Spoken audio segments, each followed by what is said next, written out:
madamu wawe azoca bibona kandi nawe uzoca ubibona. Kuri ekari uzobona hariho iciye hari ucubona urugabo rumunaguza ruri gusa. Ucubona nagone gwibone rurabe hasi rurabye hasi rusanga rurabibona ruhindukiye rubibone gwifashe mu maso rubibone. Murabikora mukibaza ngo mwagiye muri buriya buzu bw'ubwiherero birandikwa byose birabitswe. Bijya mukora byose hari amasede aguma abikwa, hari amasede aguma abikwa. Kavuga ngo pasiteri ntiyambonye, mwarimu ntiyambonye, umugore ntiyambonye, umugabo ntiyambonye, mama ntiyambonye, ugasamba n'induka yikorora. Hari amasede aguma abikwa, bizogaragazwa kandi uzobibona n'ukuri kuhora. Mane gutabara kuko twese tutazobura kugaragazwa. Ko n'ibintu by'ingenzi, n'ibintu bikenewe cyane. Twaravuze ibimenyetso ndwi biranga kugaruka k'umwami wacu Yesu. Tumaze iminsi tubivuga, turasimbira ku kindi kigira kabiri kivuga ingene ibikorwa turiko turakora hano mu isi. Umunyeshuri ariko ariga haraba ikibazo cerekana ibyo bize. Ibikorwa turiko turakora hano byose ku muntu hari hano bizopimwa. Hari ibizobitsabusa n'ibizorama bizopimwa. Igikorwa cyose turiko turakora kizopimwa. Ivyo ni ibimenyetso vyerekana ukuza k'umwami Yesu. Turavuga ikindi gice kigizwe n'ibyago bizoba inyuma y'ukuva mu isi kwa Yesu Kristo. Bambe inyuma y'ukuva mu isi kw'abana b'Imana bitaje Yesu hari ibyago biteye ubwoba. Maze iminsi ndiko ndabisoma ndagira ubwoba ndajugumira. Imana igushoboze gukurikirana ibi bintu byerekana kugaruka ku banzi isi. Myaka igihumbi Yesu ariko abaganza aganzanya n'abera b'Imana. Haleluya. Nigeze kumva igihe kimwe ni bene data babatemwe bigeze kuvuga ngo twe ntituzoja mu ijuru tuzokwibera mu isi. Nivyo ajya amajambo arahari muri Bibiliya kandi mu gice kimwe bariko baravuga n'ukuri. Ni n'ukuri bo bashaka bibajije ya myaka igihumbi yo kuganzanya na Yesu. Ijya natwe tuzoyiganzanya. Arakantu nogomba kukubwira ku muntu azogirirwa amahirwe akaja mu ijuru. Haleluya. Cyane umuntu azogirirwa amahirwe Imana akamugorotse, Imana ikamwemera, azoganza mwisi aganzanye na Yesu. Ndabibutse ko atamupagana azosubira kuganza. Ku ngoma ya Mesiya nta mupagana azoba ari Matari kumanuka kugera ku nzego zose nka kujya ko kuganza. Hazoba haganza abagororotse baganzanya na Yesu. Haleluya. Haleluya. Muri make hari umuntu yigira uruhango ntaranganza. Umwanya wawe nurashika nawe utazoganza hano hari ahantu uzoganza. Ndakwibutsa ikindi hano ushobora kuganza imyaka 5 ariko icyo gihe uzoganza imyaka 1000 ku ngoma ya Yesu. Kandi ndakwibutsa ikindi icyo gihe ntituzoba turaje mu ijuru. Hapana, tuzoba turi hano turiko turaganza. Inyuma yo kuganza isi twiviye hano tugende kubana na data mu gihugu cyo mu ijuru. Iko mana ya majambo. Haleluya. Ndiko ndababwira ibiranga kugaruka k'umwami Yesu. Inyuma y'ukuganza imyaka 1000 azohintera abakoreye neza Imana. Hamwe hazoba gusobanura impene n'intama.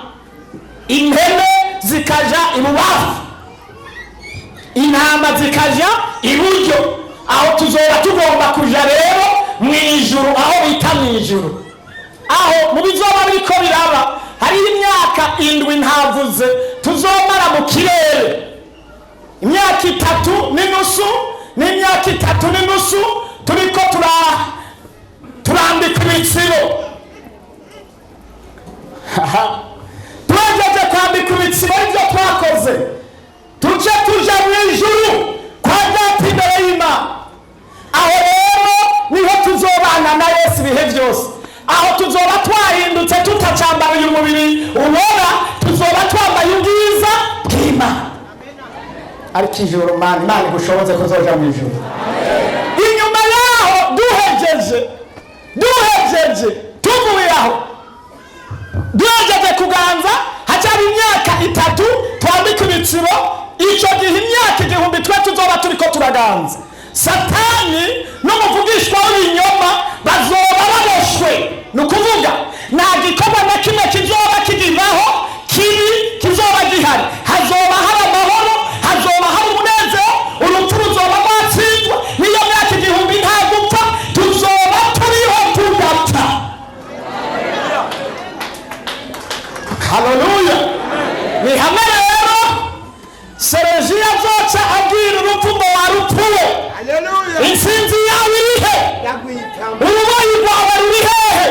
Agwitamba ku muvyimba, arugaraguza gati. Yaba ndihawe bantere. Haleluya. Aho ntamarira azosubira kubaho, nta nzara izosubira kubaho, nta kwicana, nta gahinda, nta kugwara. Abaho bose bazoba baguwe neza. Imana igushoboze kuzobaho hano. Imana igushoboze kuzobaho hano. Imana igutabara ubigwanire kuzoba hehe aho hano. Aho tuzoca tuva ngaho twigendere. Ico gihe rupfu na kuzimu ruzoca rurekurwa. Hanyuma isi yose icera ku muriro, ishengero turi mu ijuru. Ivyo byose ngiye kubikwigisha, ugiye kubimenya kimwe ku kindi. Haleluya. Ugiye kukimenya kimwe ku kindi. Maze imisi nerekana ibimenyetso indwi byerekana ukugaruka k'umwami wacu Yesu. Ubu rero ndagomba mvuge icya kabiri nico nza kuvuga. Bya bimenyetso indwi nabihejeje. Icya kabiri ngiye kuvuga kigizwe n'iki? Kigizwe n'ingene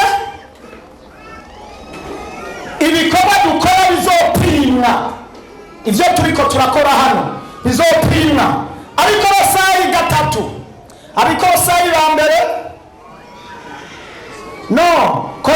abikorinto ba kabiri igice cyaho cya 5 ku murongo waho wa 10.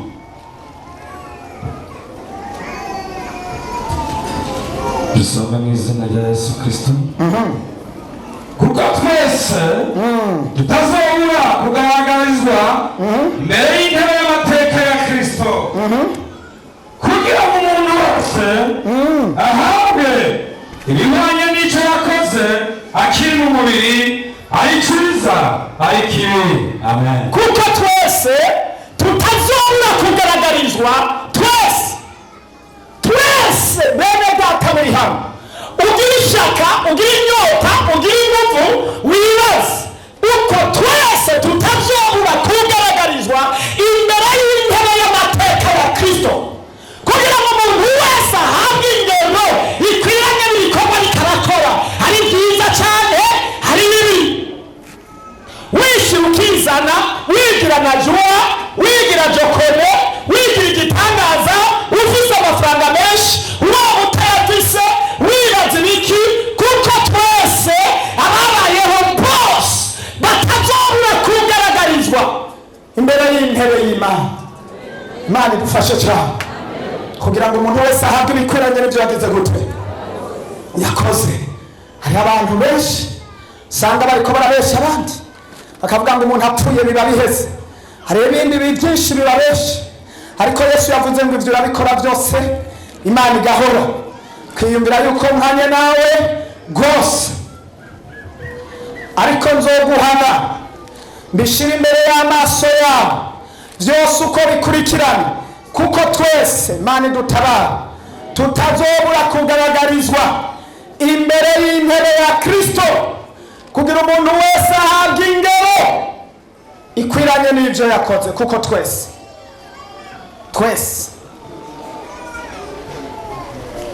ku murongo wa 12. nuko rero umuntu wese muri twebwe azabazwa n'Imana ivyo yakoze. Amen. Umuntu wese muri twebwe azabazwa n'Imana ivyo yakoze.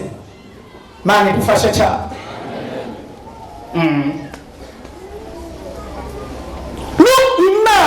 Imana jewe namaninya konfokasiyo gusa umuntu agukonfotse ukajugumira. Hari umuntu yampamagaye arambwira ngo banzaniye konfokasiyo ngo ahanahana ngo jewe ndatinye ngo sindayita batoya. Hari kosi ufise ateka, hari uwo mufi ateka, naho wowe urifise wo kwitaba konfokasiyo gusira mujugumiza. Iramujugumiza konfokasiyo nawe genda wiwisigure gen konfokasiyo.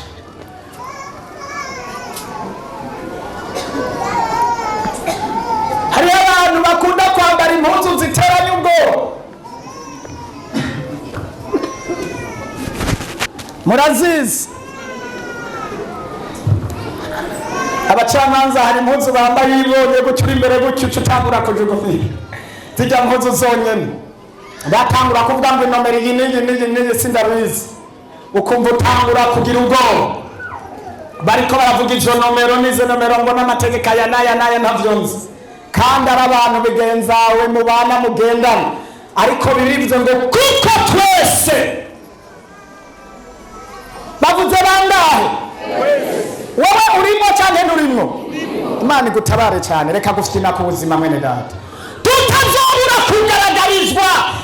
kugaragazwa mu byo ari byo. Kugaragarizwa bisigura ngo gushira habona nibyo wakoze. Iki gihe hazoba hariho kubona, nubona ubugamwari ibyo nyiyumvira ko bimwe sindabimenye. Niyo ndabimenya mbona katoyi gusa neretswe n'Imana. Niyo ndabibona mbonyina ibyo wanyiyumviye ko gato, ariko ushobora kunyiyumvira ko 10 bibi nkamenya kimwe, cyangwa 10 byiza nkamenya kimwe. Ariko uwo munsi bingahe? Byose mugendana n'umuntu agufitiye umugambi mubi utabizi, agutegurira kibi utabizi, aguhamagarira ikibi utabizi, ariko uwo munsi byose bizogaragazwa. Hari abagabo bacamo abagore bakabacamo bagasambana bakanyuza umunwa mw'isi, ariko uwo munsi bizogira gute? Bizogaragazwa, kandi na madamu wawe azoca bibona, kandi nawe uzoca ubibona. Kuri ekari uzobona hariho iciye hari ucibona urugabo rumunaguza ruri gusa. Ucibona nagone gwibone rurabe hasi, ruravye hasi rusange rurabibona, ruhindukiye rubibona, gwifashe mu maso rubibone. Murabikora mukibaza ngo mwagiye muri buriya buzu bw'ubwiherero, birandikwa byose birabitswe. Bijya mukora byose hari amasede aguma abikwa, hari amasede aguma abikwa. Kuvuga ngo pasiteri ntiyambonye, mwarimu ntiyambonye, umugore ntiyambonye, umugabo ntiyambonye, mama ntiyambonye, ugasamba n'induka yikora. Hari amasede aguma abikwa, bizogaragazwa kandi uzobibona n'ukuri kuhora. Mane gutabara, kuko twese tutazobura kugaragazwa. Ubundi umuntu muri aremwe abaje kuri mission y'igikorwa ategezwa gukora. Tudoze cyubahiro cy'Umwami Yesu. Haleluya, oh haleluya. Gira mugenza wati naje kuri mission y'Imana, naremwe kuri mission y'Imana, naje kubw'umugambi w'Imana.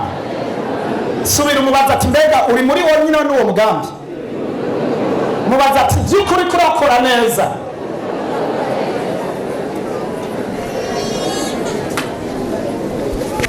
Muribaza ko Imana yafashe umwanya wo kurema umuntu ikamurema mu ishusho yayo igomba gutakaza umwanya?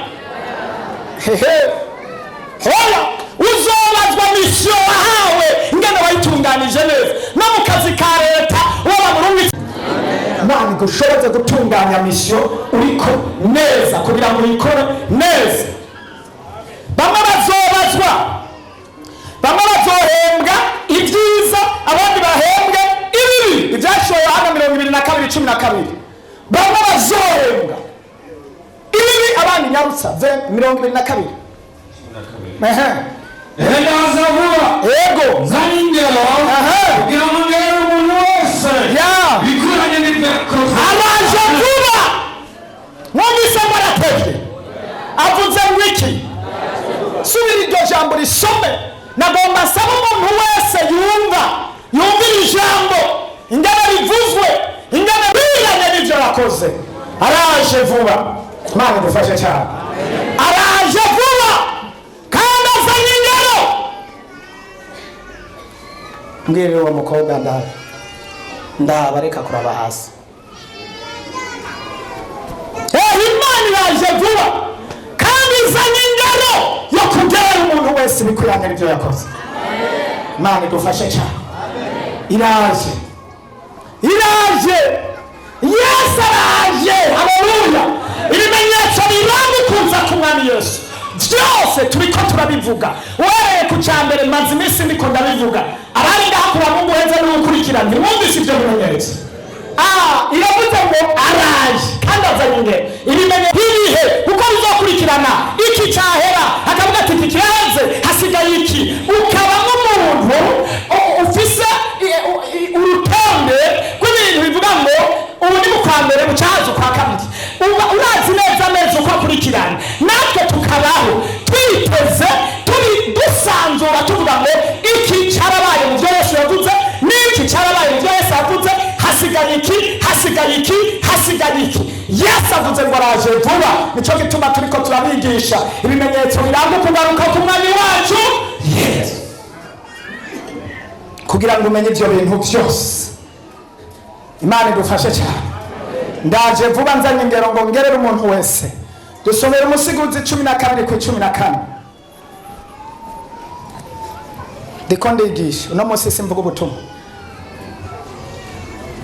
Mu mwanya dufise ibice bibiri, kimwe cyo kuvuga ingene ibitsibo bizogegwa n'igice cya kabiri cyo guhezagira amafaranga mu mwanya.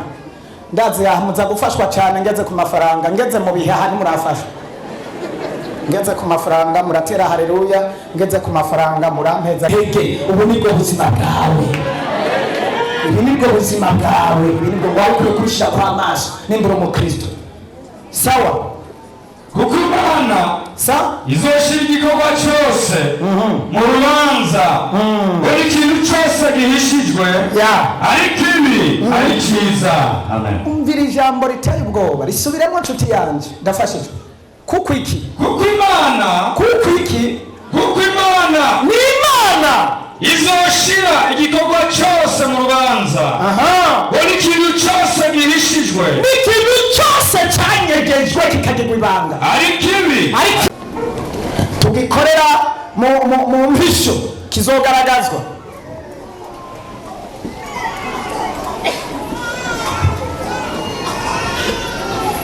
Hari ibikorwa abantu bakorera mu mpisho ugasanga bariko barakora ibikorwa hano kugira banezereze abana b'abantu kandi atari igikorwa gishimisha Imana.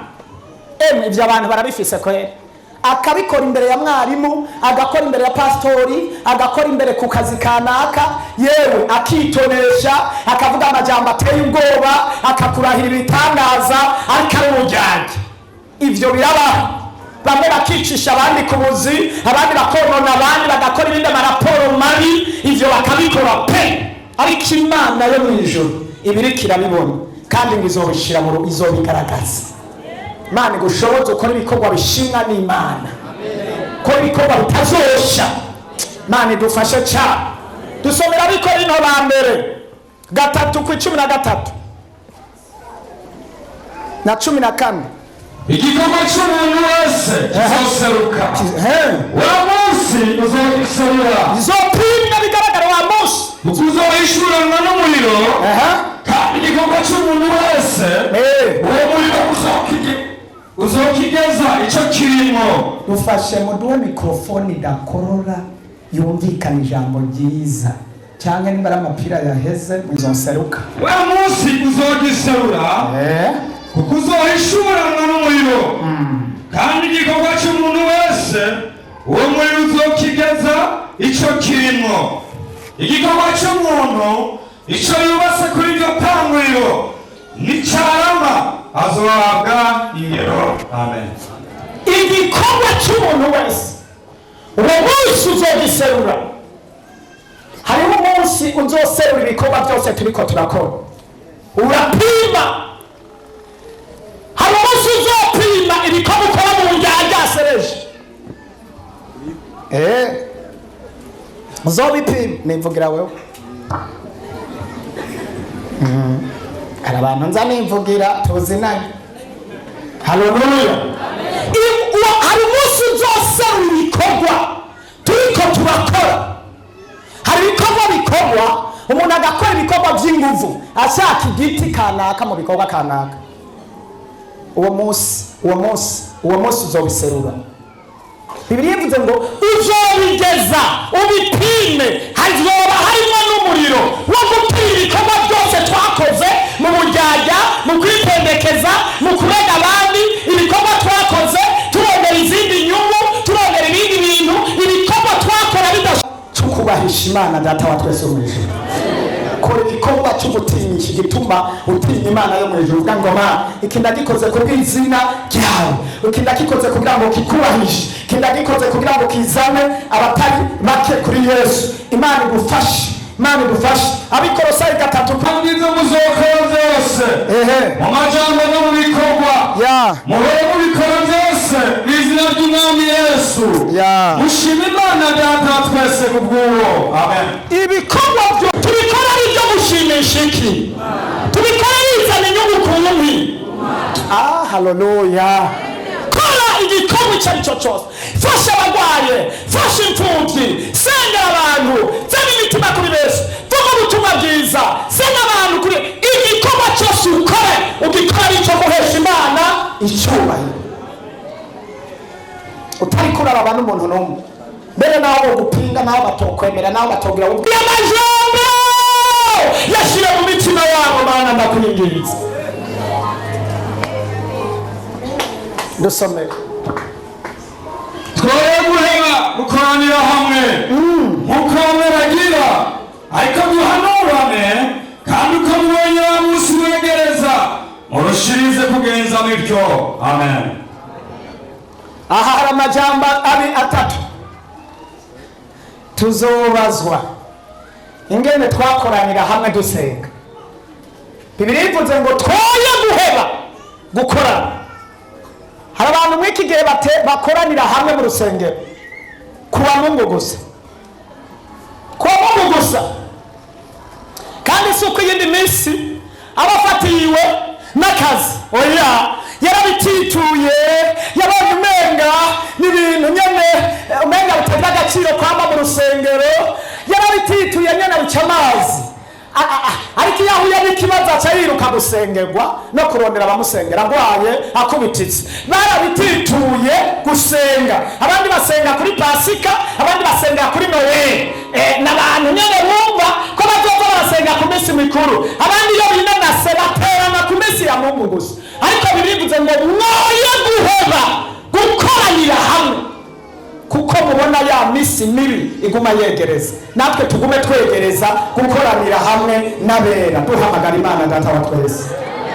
Uzobazwa mu misi 5 mu miyari rimwe mu ndwi, n'umuntu asenga rimwe mu ndwi aragwara bwake mu buryo bw'imihemu. Aragwara bwake mu buryo bw'imihemu. Ni wa wundi usanga ari gitingaye. Kubera iki? Nta jambo ry'Imana riri muri we rikwiriye. Ni wa wundi usanga kamere imudomina. Ibyo ari byo byose abihurudukiramo, ubusambanyi, ibyo abonye bambaye nawe yambara nabyo, inyifato bifashe, ishavu, kamere. Ni wa muntu adaca bugufi, nta jambo riri muri we, nta rasiyo y'amasengesho, nacishwa bugufi, ntahindishwa agacitsi. N'umunsi ugoye w'Uhoraho ntiyibaza urupfu, ntiyibaza n'ibyo azobazwa, ntiyibaza n'iherezo ryiwe. Wowe babona umenga ariho, umenga ni Imana niwe yiremye. Oya, bivuze ngo mwoye guheba gukoranira hamwe. Bamwe barabihevye bakorana ku munsi wa Mungu, abantu bose uko bangana dusenga ku wa gatatu usanga hari abantu nk'105 cyangwa nka 80 kandi ni saa 11 baba bavuye ku kazi. Mugabo kuwa Mungu hari abaza hano kuko bazi ko kuwa Mungu abantu bose bazoba bagiye gusenga, akavuga ati ngiye kudandaza ntabongurira ko atamwanya ko atabongurira, rero reka nanje mperekeza abandi. Nubundi ni naza kugura hariya nta muntu aza kubona nguri akaza ari uko yabuze icyo gukora, cyangwa akaza barinze kumugorera ati cyaha tugende gusenga, cyaha bakamuvuga ngwino tugende, bakamurira na bisi bakamutelefona ngwino tujye gusenga, kandi ari muhira abazimu bariko baramukubita, indwara arazifise, ubukene arabufise. Si ibyo gusa, n'iherezo ejo hiwe Imana izomushira mu rubanza, ariko akumva yonezerwa no kuguma muhira, kuguma kuri Facebook, YouTube, amatelefone. Abandi hageze dimashe niho baronka umwanya wo kuja muri siporo, usanga bagiye kiriri, abandi bagiye kwa Rusigo, amasinzi n'amasinzi dimashe ari muri siporo. Hari umwami w'umubiri bagiye guhimbaza nawe.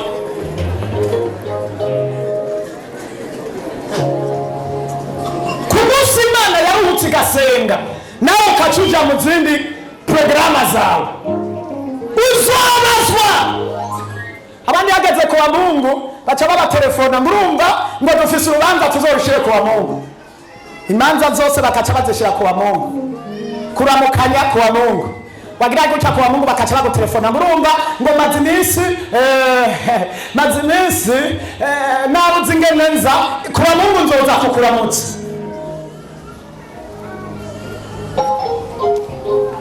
Kuwa Mungu nzoza kukuramutsa, kandi nawe ukaca wemera. Mu yandi majambo haya agaciro uyo muntu gusumba Imana yakuremye. Imana yakureba ati uyu muntu arazi yamuremye kweri, arazi imufitiye ubuzima, arazi iyimukurikirana, arayizi kweri. Kuwa Mungu kirirwa muhira, kuwa Mungu kakira abashitsi, kuwa Mungu ega shetani nawe araza hakorera, kandi arazi n'intege zawe. Nagomba ndakubwire mwiyisi, nutahaguruka ngo wigwanire wewe nyene kandi ushireho ingingo ntabanduka ku buzima bwawe, abadayimoni bazogukina nk'akadenesi. Abadayimoni bazogukina nk'akadenesi. Kuwa Mungu onde ubuzima, Mana uze kumhezagire, indaguhezagire, aguhezagira umumaririki. Mana rero ndagwaye, ntabara agutabare kuwa Mungu wariheye.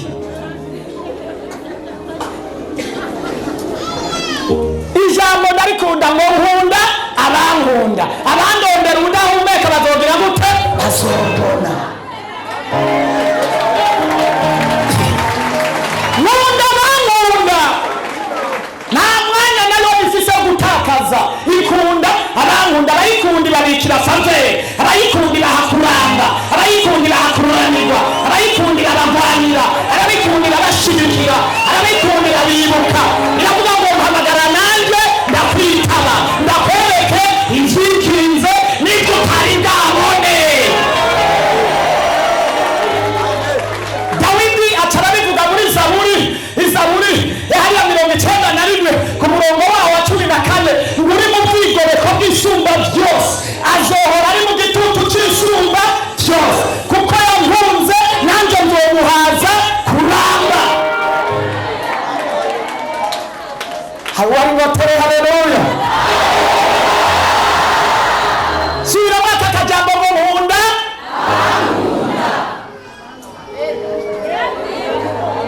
iyo ni Imana. Tugarepete ngo nkunda, ariko kuwa Mungu wirirwa ujyanye muhira.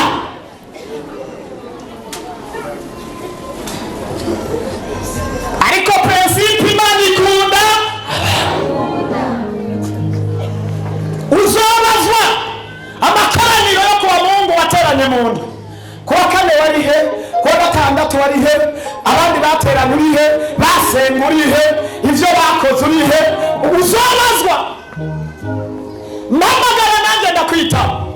Hariyo abantu rero bayihamagara ikarumba bavuga ati Mana yo mwijuru rimwe ikarumba gatanu, kubera nabo umumaro mu nzu yayo. Haleluya! Nabo agaciro mu gikorwa cyayo, bari kuri misiyo kandi bayikora neza. Hari n'undi avuga ngo Mana yo mwijuru yari abahingi kaca Mana kaca yimuka no mu kibanza yarimo. none gamana ijambo ryo riravuga ngo nkuru rwabo mu matwi. muri Amosi nkuru rwabo, nimba ari indirimbo nkuru rwabo, nimba ari amasengesho ugiye gusenga ku Mungu umunyabyaha waraye mu kabare muri gwate mu busambanyi, nkuru rwabo mu matwi. Simbarakuzi Matayo igice 7 ku murongo wa 21 nsomera twumve.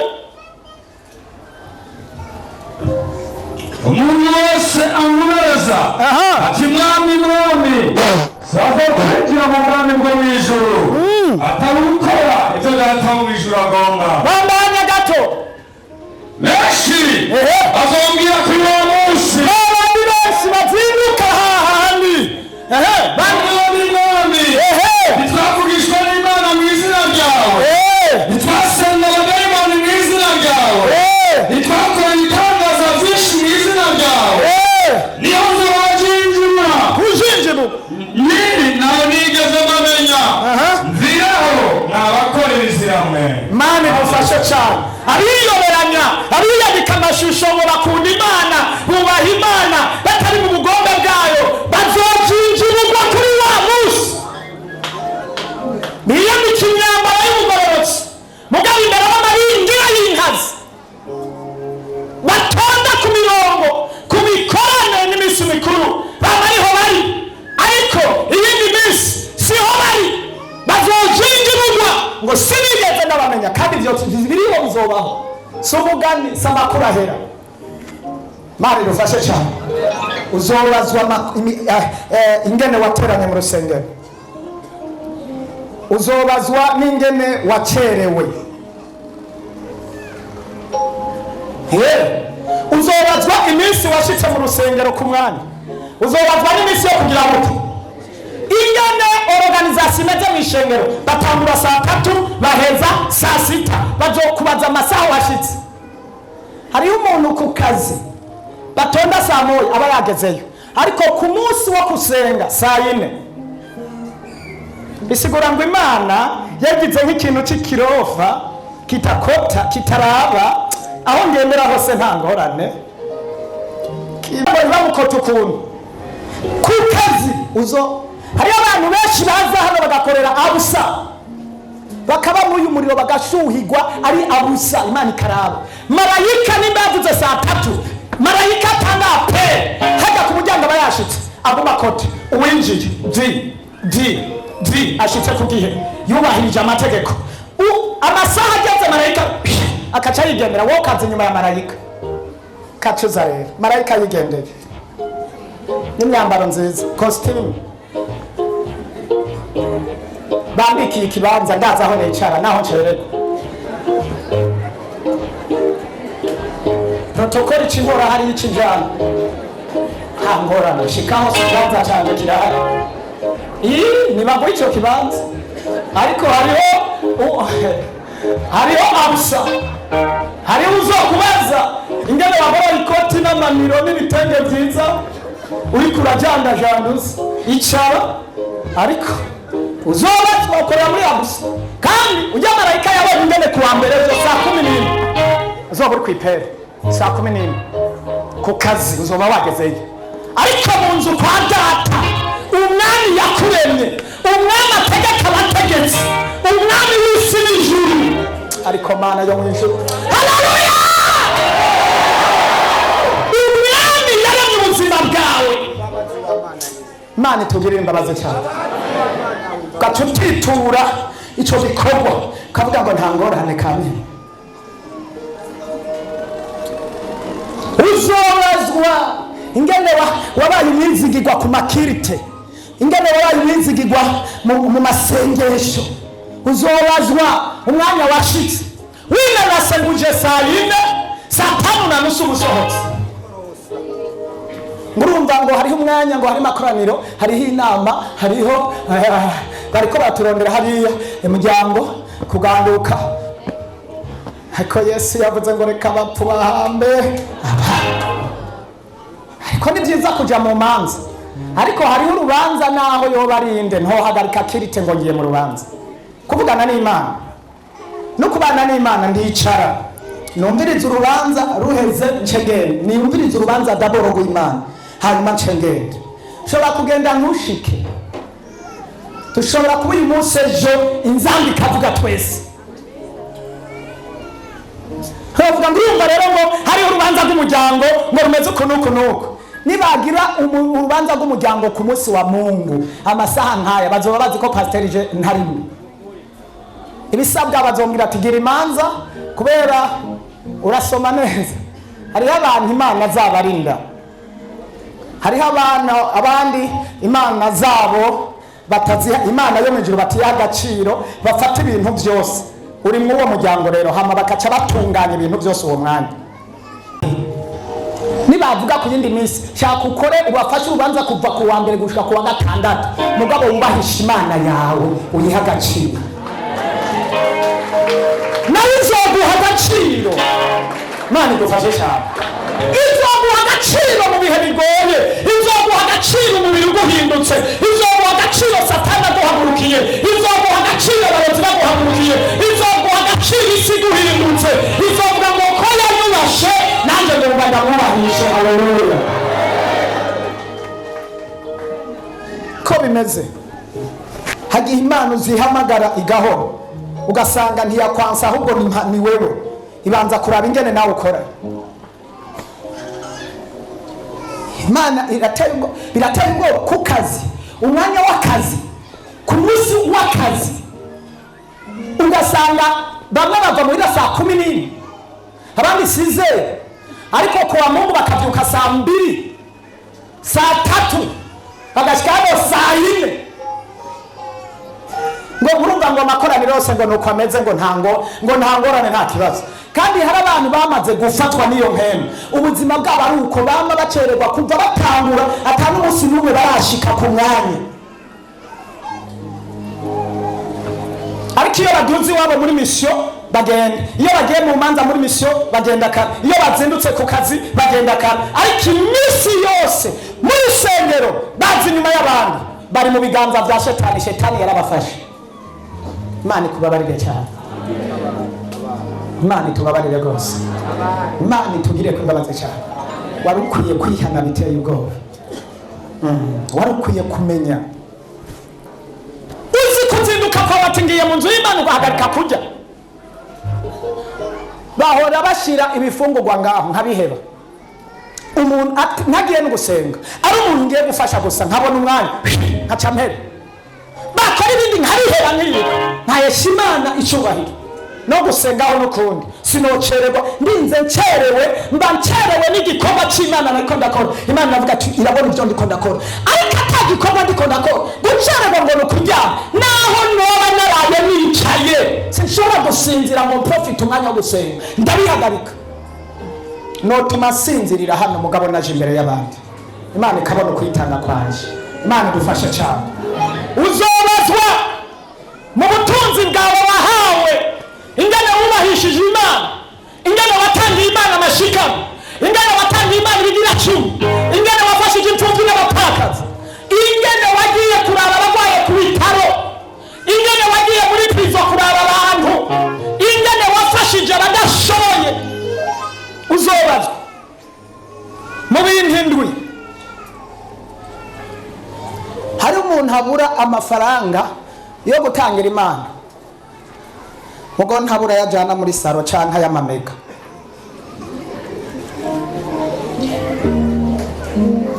Noheba na bisi nkaza n'amaguru nkavuga ngo ngomba kubahisha Imana.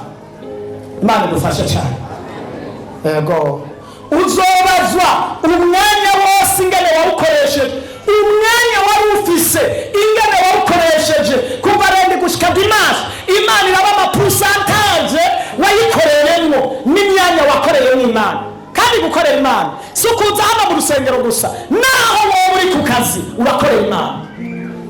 Ugafata umwanya wo gusenga uri ku kazi, ugafata umwanya wo kuyaga umuntu ijambo ry'Imana uri ku kazi, ugafata umwanya wo kuvuga ngo mwiyindwi ntegerezwa kuraba umuntu ushikana ku kugororoka ku butumwa bwiza ku kazi, ukaraba abakorege bose mukorana kavuga ati mwiyindwi cyane mu kwezi bihambirira ku bantu babiri maka ndabakure mu byo barimo ndabashikana ahantu, hagera umwanya bakaja kurya nawe ukavuga ati reka mfukame nsengere naka, nahagiye kurya ngo mbafukame ndamusengere iminota 30 uri kuramusengera, aho gufata iminota 30 uri kuri WhatsApp. Niyo WhatsApp sita bavugana n'abasheri babo, ndagukunda, uri marayika, uri ishugwe, uri umutima, uri umusoso, uri iki, uri spaghetti, uri bakakubwira inyuma y'imizi ibiri iminwe ikabigera hariya ngo wakirofa we, wa musazi we, wa amasaha wamaze muri ko muravuga, iyo uza kuyamara ufukanye imbere y'Imana uvuga ngo Mana nyabikubwiza bw'Imana. Haleluya.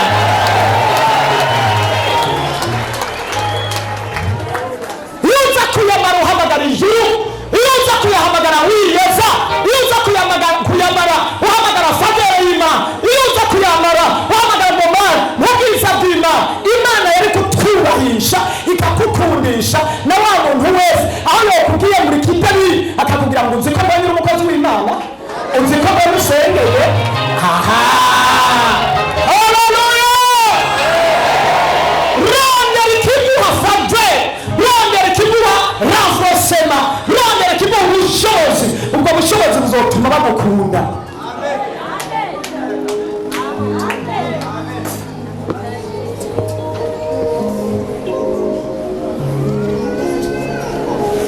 Bazokubwira yuko usa neza barirenga amazi asa no kwiteke mu mwanya baca kugira ngo uzikuru ukubura uri gicafu. Ya mazi yo kwiteke yaroye, ya mazi yo kwiteke nuko wamaze umwanya mu mazi yo kwiteke utari mu mazi ya mpemu yera. Amazi yo kwiteke aracafura, ariko amazi ya mpemu yera ahora ari masha ku munsi ku wundi.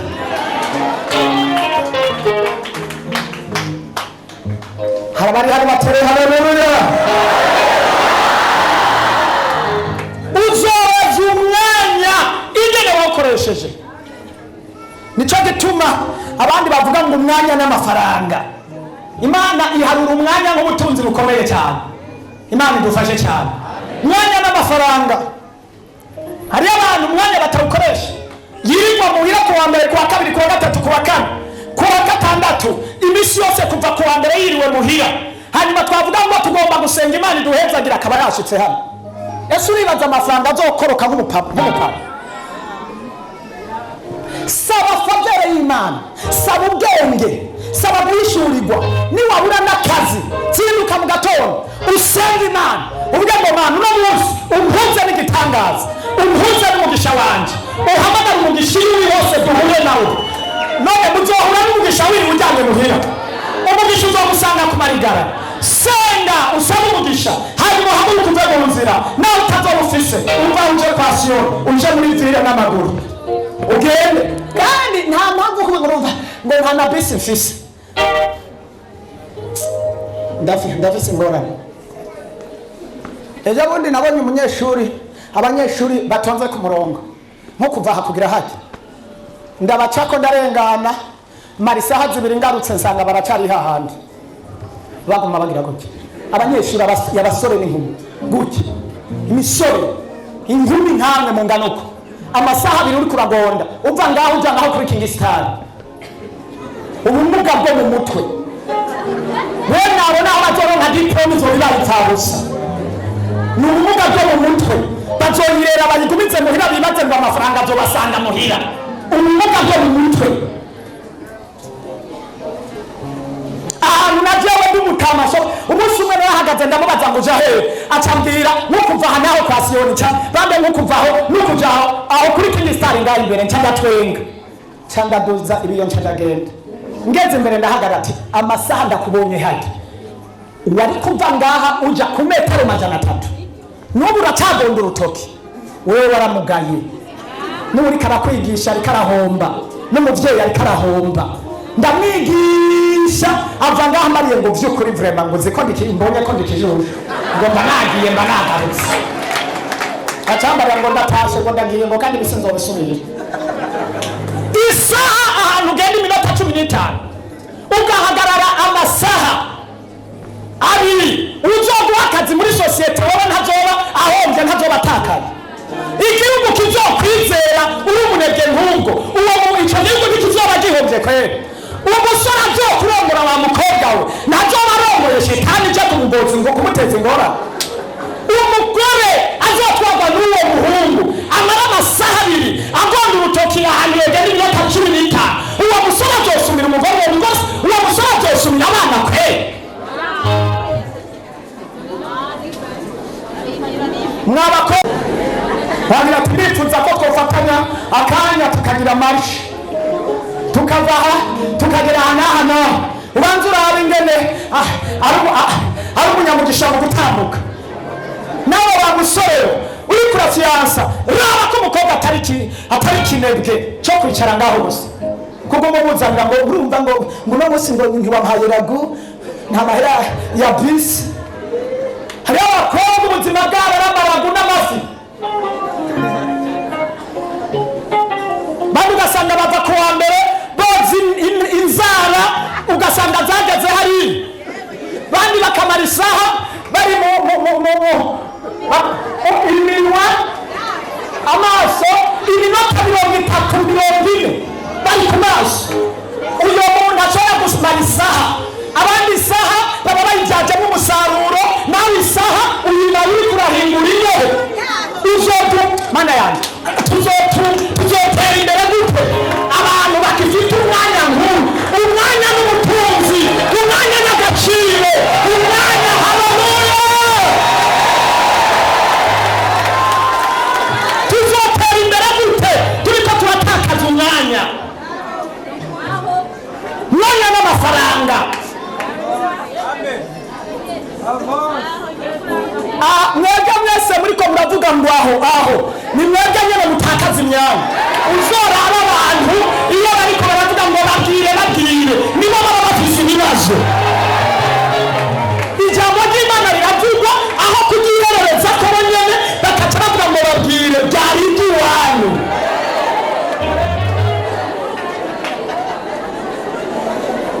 jewe ijambo iyo rivuga nyanka nanjye nongereze umuvuduko wo kugukunda no kukubwira ukuri ndakubwira ukuri ndakubwira ibizogushoboza ibizogutuma uba mu rugo ibizogutuma ugira urugo rwawe ruzima ibizogutuma ushika mu zabukuru ibizotuma udasegerereza ufise amaboko nta muntu n'umwe akwiye kumushomera mu misi iza nivyo ngiye kwinjiramo nta mushomeri muri repentance umushomeri muri repentance ngiye kuba ubuzi mwese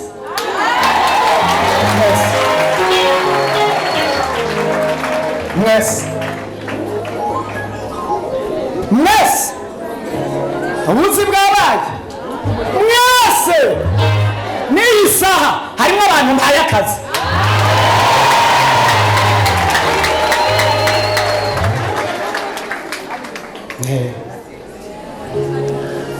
abari hano dutere haleluya utakaje umwanya utakaje amafaranga ivyakozwe ni wagatatu rimwe ugeze kuri gatandatu dusomere n'ingoga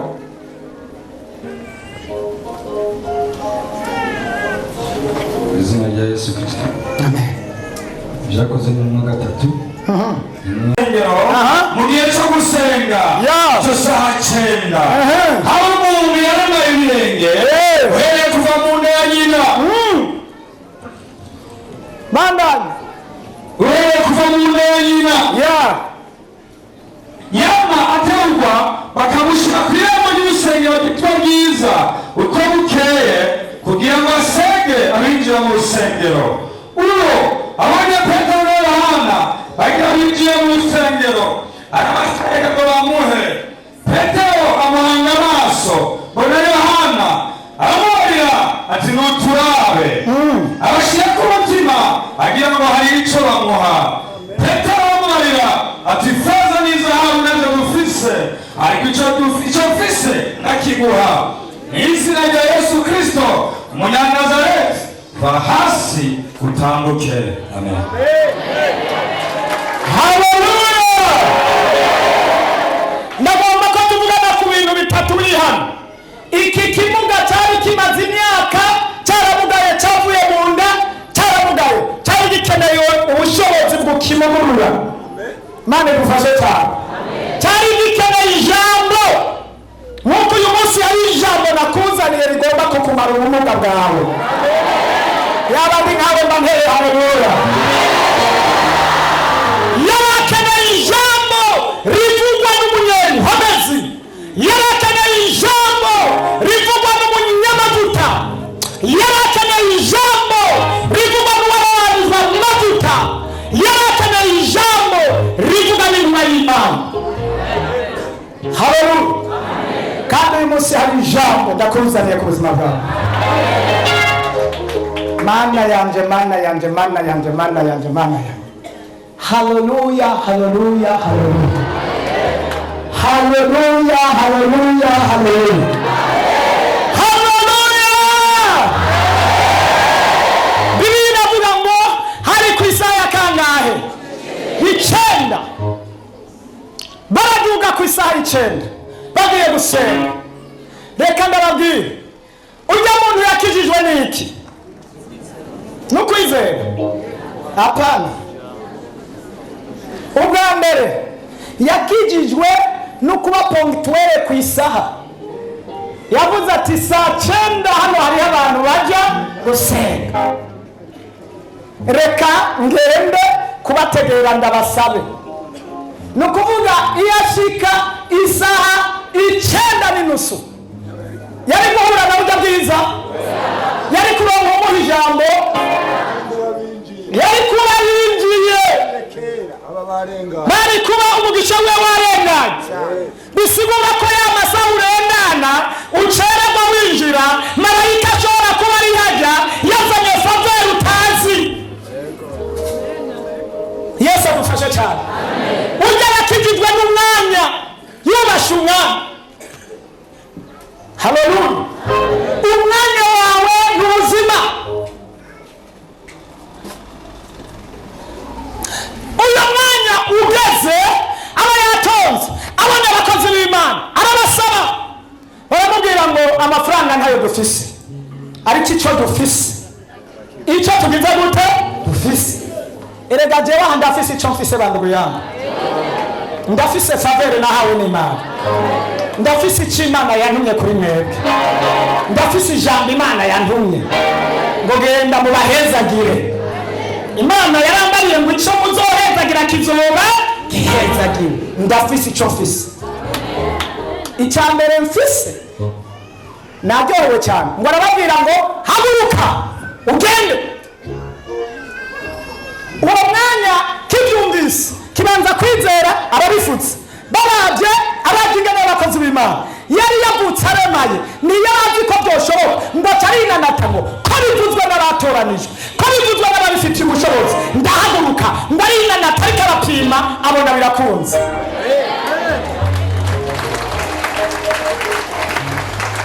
Gerageza upime ushyire mu bikorwa iby'abakozi turiko turakubarira. Bishyire mu bikorwa, bigerageze. Haleluya, haleluya. Nubwo afise akazi senga, wajyaga gusenga nta nzira nimufise, nta n'ikintu na kimufise. Senga usabe ko Imana ihuguza n'umugisha. Shaka kumara ukwezi uva muhira utambuka ugiye ati ndagiye ku kazi, ndagiye ku kazi. Ati ukora he? Ati uzosangayo nzokubarira. Ugende ibarabara ryose uvuga ati mwami ingufu ndazifise, ubwenge ndabufise, ni kubera iki ntoronka akazi. Ngo utembere igisagara cyose ukimare, ushaka ufate mu isoko ujya mu yindi, wirabisha umuntu. Hari igihe Imana izoraba ibyo uriko urakora iguhuze n'umuntu. Niyaguhuza na muntu, ingorane mufise mwebwe rero, ingorane mufise bishaka ngo muhure n'umuntu yitwa wa wundi ahita kubarira ngo urumva ibiro biri hajya, murumva rero nabijya naho uhura n'umuntu ushobora guhura n'umuntu umuntu aguha igikorwa umenga kiragaritse gikore. Reka kuraba amashuri kuko wasenze. Imana ihezagira ikintu gikuye hasi kagishyira hejuru. Kora ikintu icyo ari cyo cyose wisunze isengesho. Haleluya. Kora akazi akariko kose wisunze iki? Isengesho. Urumva ngo jewe ngo ndi naka, urumva ngo jewe ngo ndi umushefu, urumva amashuri, urumva kameme nahejeje kaminuza, urumva iyo kaminuza y'iryo none warayihejeje mugabo. Kora akazi akariko kose, kandi ako kazi ushobora gukora akazi gasumba niyo kaminuza yawe. Kora akazi k'ubusa ugahereko, Imana igahezagire amakara, itomati, ukwikorera imizigo, ikintu icyo cyo cyose reka kukigaya, Imana igikorereko, iguha agatahe, uca utanga urutwawe, udusengere, utuderereze, ubwira Imana ngo Mana ni umwaka wo kugwira, no kugendana nawe, n'aya make yabemwo, yaduze, yashigikire, yahezagire. Ushobora gutangura mu busa mu mwaka ugasanga ufise amamiliyoni n'amamiliyoni.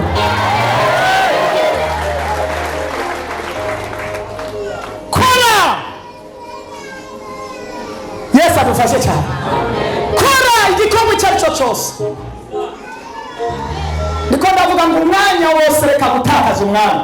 Nubwo wibaza ngo nibagiye navuye mu byo tuzobazwa. Oya, n'umwanya twatakaje tuzobazwa. Umwanya wiri uryamye muhira uzobazwa. Umwanya wari gufasha ababyeyi uzobazwa. Umwanya wari kuba warongoye ugahera kurongora ukicaraho uzobazwa.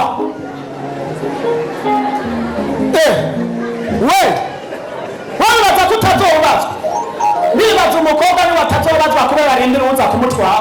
Ariko wagihunguwe naho uri kuryamye uba mu nzu kwa so, uba mu nzu kwa nyoko, ari bakugaburira uzobibazwa.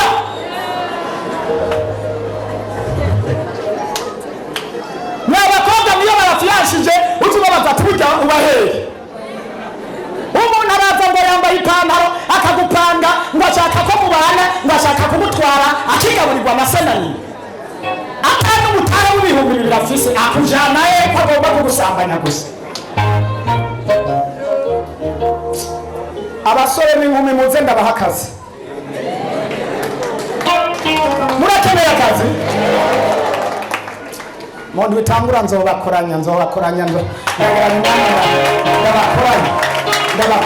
Turiko turahomba igihugu kiriko kirahomba, ishengero ko rirahomba, kubona abakobwa n'imisore n'ibinebwe batariko barakora. Mana yanje n'inkoni ngiye kuzishirako. Umuntu nzoha akazi ntagakora. Ndabarahiye. Nta bintu by'umufite na Yesu adufashe cyane. Repentance dutegerezwa kuba abagwiza tunga. Kandi kugira tuba abagwiza tunga turakora. Dukora dusenga, duca bugufi tugororoka, twubaha Imana, Imana ihezagira ibikorwa by'amaboko yacu. Haleluya. Ku ijambo ry'Imana rivuga, nzohezagira amaboko ibiganza byanyu.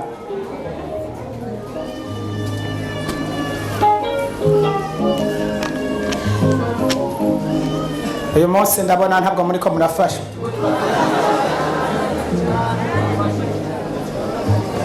Tuzobazwa ngene twabaye umwizigirwa ku mwanya. Urazi ko biteye isoni umusore w'imyaka 30, 40, 40 afise diploma, afise ibintu byose. Ngurumva mama ngo ndabuza amafaranga ya bisi. Ngurumva yewe. Dusenge umusi uraho namucukije. Namubwiye turumva muhungu by'ibintu uri kuraki. Wewe na igisore kingana uko udashobora kuronka na telefone ya kaka. Umunsi umwe atira telefone umudamu araho. Arayimutira ngo telefone umuntu. Ayimwaka amututse amwononye. Nimba yari yayimutijije ngo zingahe, nimba byagenze nese ndavyibuka neza. Aramutuka, aramukubita, aramucafuza. Candavuga ati koma no kubura mu mutwe wewe. Umusore ndana buke. Nanje telefone sinzoguha telefone je. Sinzoguha. Oya. Jewe ngabo n'abana nta muntu n'abakobwa nta muntu nogura telefone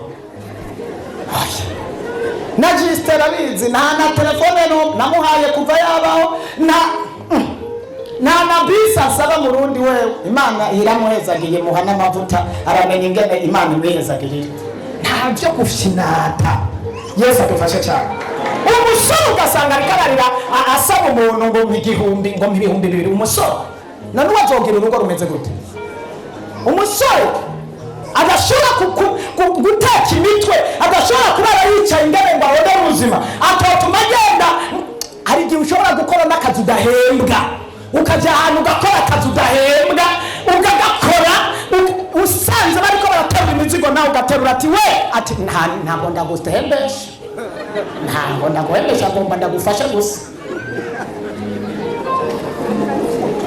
hari abantu bahora mbona veni uparitse imodoka hajya igitambara yayogeje ati we reka ngoya ngo nta mafaranga ndagusaba ngo uyu micafu umugabo reka ndayikureko akarihanagura n'igisume bagiranye ukabona azanye urubegeti agakubita amazi ukabona isigara irera we nta kazi naguye ati shefu nta mahera nagusaba urava ngaho utamuhaye na bibiri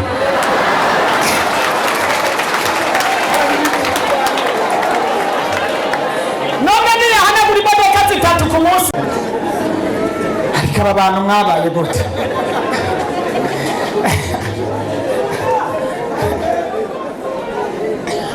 cumi ku munsi kandi yatwaye iki agatambara gusa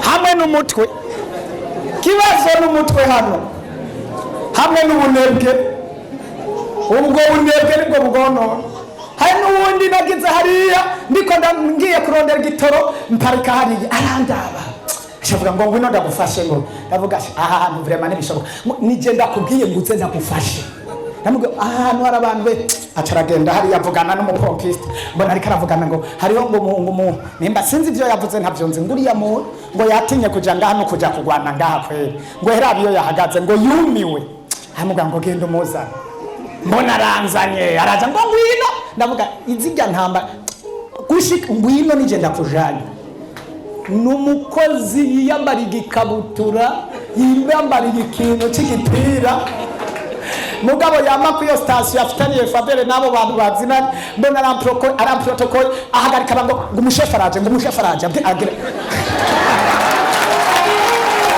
yewe sinamenye ibyo imodoka iraza aramwesha ndatwenga aranyisha ndishura amahera ndavuga y'umuntu nibiki navuye aho ndamuhaye 15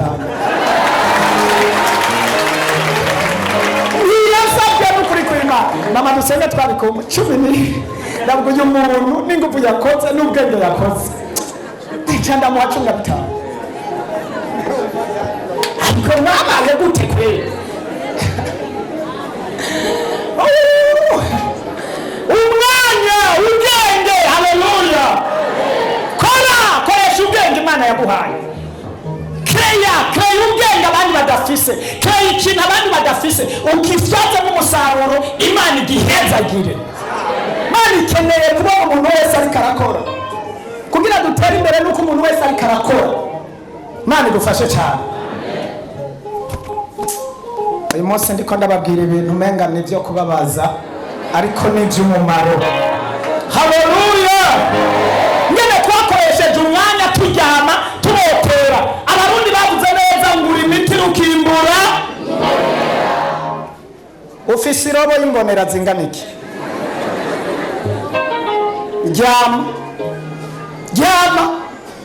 ryama nimba hari ikintu cy'agaciro gikomeye n'amafaranga rondera amafaranga mukobwa je abarepantase ngomba ndabashire n'ishavu ryo kurondera amafaranga ngomba ndabacomeke n'inyota kurondera amafaranga turondera Imana turondera amafaranga turondera amasengesho turondera amafaranga Mana yo mwisho nimuzoryamana abo ofisi nimero ngiye kuzanga bahamagara uri hewe mucambira ngo ndi muhira nzoca nkubaza ivyo uriko urakora uwo mwanya abo ofisi nimero nzoza ndagusanga aho nyene ndaje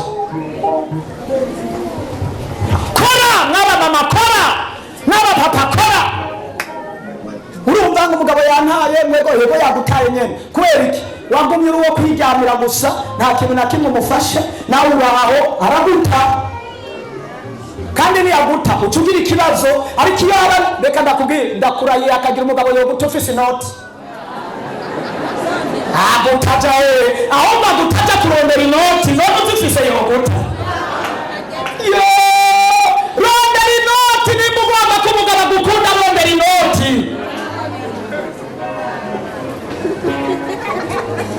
mwara ko muratwenze rondera amafaranga rondera amafaranga wa mukobwa we rondera amafaranga madamu urondera amafaranga kandi uce bugufi nazokubwira twumva rero jewe ndagiye wowe uzomubwira ati sheri guma twubake ujahe amafaranga ndayafise ntabwo badutaye hanze ujahe ahubwo ukigenda hari umukubitire ishati n'ikirato na costume muzanira ati sheri vara nguo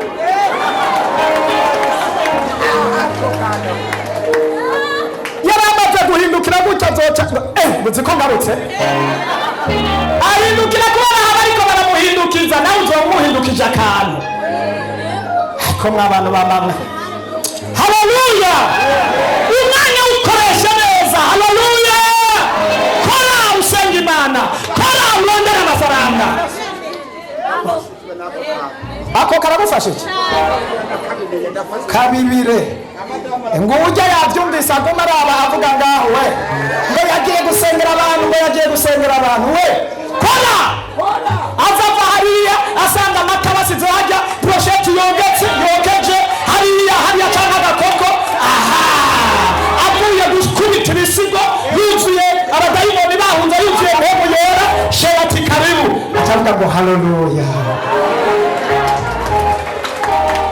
urugo ruca rugenda neza wongeye kubiba cyane ndabikuvugiye haleluya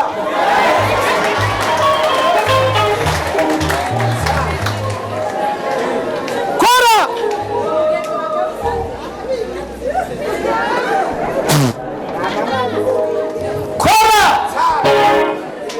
urumva rero ngo ufise umwana mujyanwe urondera inoti kumushyira hano muri Kongo usanga umwana ari ngaha bamushyira hano kunda ngaha nawe hari ikigega ku mutwe hari ibindi n'umwana ari kundi bariko bararondera ubuzima namwe mukajyaho mukicara gusa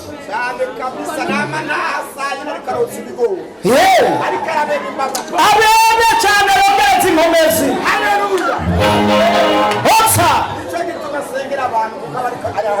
abariko arakuramfurosa hariho ramfurosema none kora haleluya mana ishimwe kora abandi urumva ngo aka kayobe kanje ngo kazobahonora abafise inzobe ni benshi kizobahonora n'ibintu bibiri gusa ni mwemu yera n'amafaranga cyonyene mwemu yera n'amafaranga nico kizobazana nabundi inzobe itagira mwemu yera itagira n'inoti zero mwendoza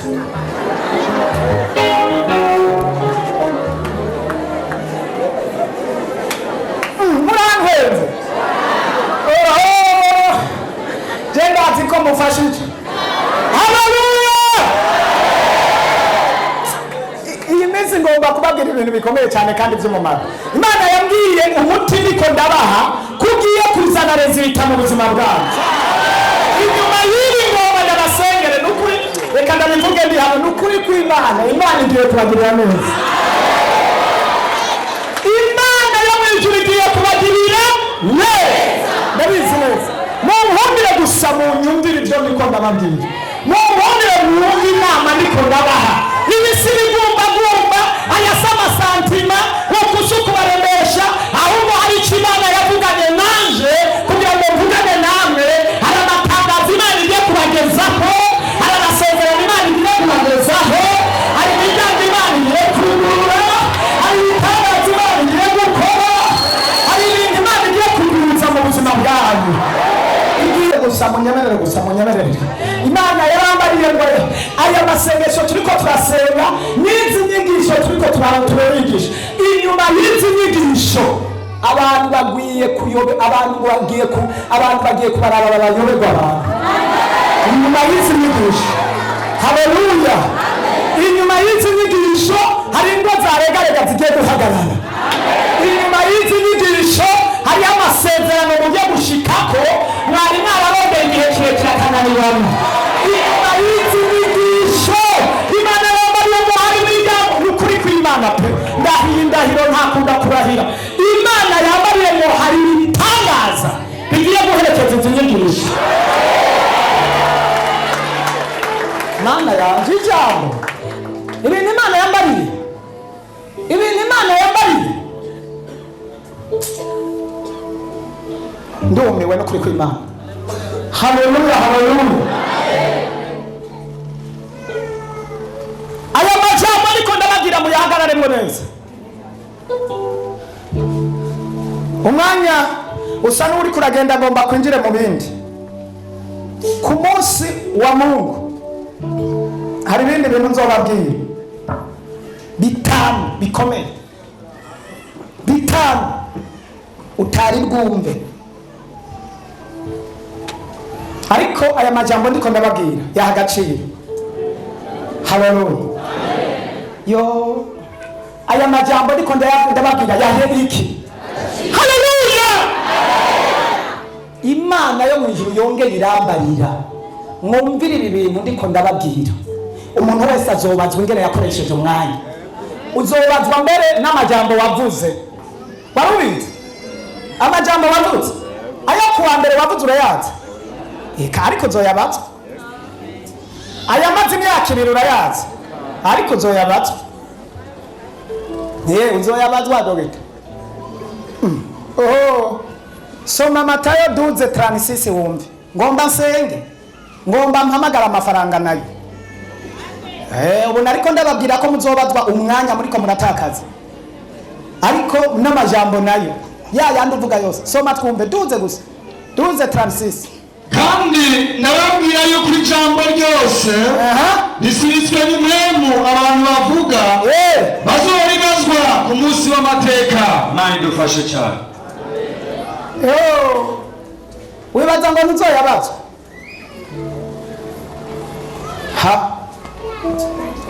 Hari abantu bameze nk'abanyamakuru, kandi abanyamakuru bavuga amajambo menshi, kandi hano abanyamakuru barimwo atari abanyamakuru b'amaradiyo, abanyamakuru gusa bigenga batagira n'iradiyo bavugira, batanahembwa, batavuga n'iradiyo bavuga. Aho ageze aravuga gusa amatangazo atariyo adafatika. Ariko hari abavuga amakuru ikuru rimwe bakarihemberwa. Ariko hano dufise ageze mu bagore babiri, urabizi naka urabizi wa mugore, urabizi wa mukobwa, muri groupe gusa n'ibyo ntavuga ibintu byubaka, ntavuga ibintu bifasha, nta byizigiro, ni icantege, ni icavutu, ni uguporomoka, ni uguhurunduka. Ariko ayo yose muzoyagira gute? Uzobazwa. Kuva yo wavuze ugitangura guhoha yose arafise aho yanditswe. Yamaye isuka jewe ndirangirije koresha umwanya. Ni bande badafise akazi? Imana ishimwe nta bantu bari. Yesu ndagushimiye ko watanze akazi. Haleluya. Imana ishimwe ko mwese mufise akazi. None se shimima nako mufise? Boss. Kandi jewe nta na diplome nzobasaba. Nzoraba ingene ukoresha umwanya gusa. Umwanya ngiye gutanga akazi, ngiye guhigwa kugira amahirwe yo kuzunguruka mu masosiyete yose nsaba ibibanza by'abantu. Ariko babizigirwa, babaye abizigirwa ku mwanya, saba ibibanza mu masosiyete byose. kandi nibisaba ko ndinda no gushikayo na hano mfitaniye amasezerano y'iki gicano nibisaba ko nibigwa yewe ndagasabira hano nakurungika tugenda mu sosiyete udepose namaze kugerayo barakwakira ariko bigasaba ingene wabaye mwizigirwa kuki ku mwanya ko baca bamaze ati Yozefu ati uyu muntu uramuzi ati ndamuzi yakoresha umwanya neza cyangwa avuga ati uyu muntu naje ni gikazatiro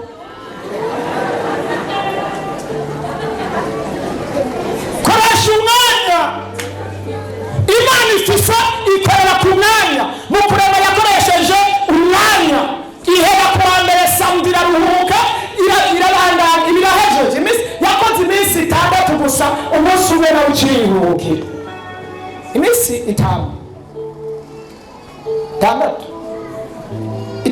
ku munsi ugira indwi iraruhuka uravyumva koresha umwanya kandi ijambo rifite ubushobozi reka murabe ijambo ngo rirarema rikora igitangaza ijambo usomye mu itanguriro urabona ubushobozi bw'ijambo kandi umunani ni ijambo ngiye gukoresha mu kubahubuza ubu tugomba tuje mw'iri jambo iki gice cyo ngaha hano umwaka wo kugwizwa n'Imana Mariko aha niyo tugomba gukorera mu bushobozi Imana yampaye ngiye kugwiza ubuzi ngiye kugwiza amafaranga ngiye kugwiza ibintu haleluya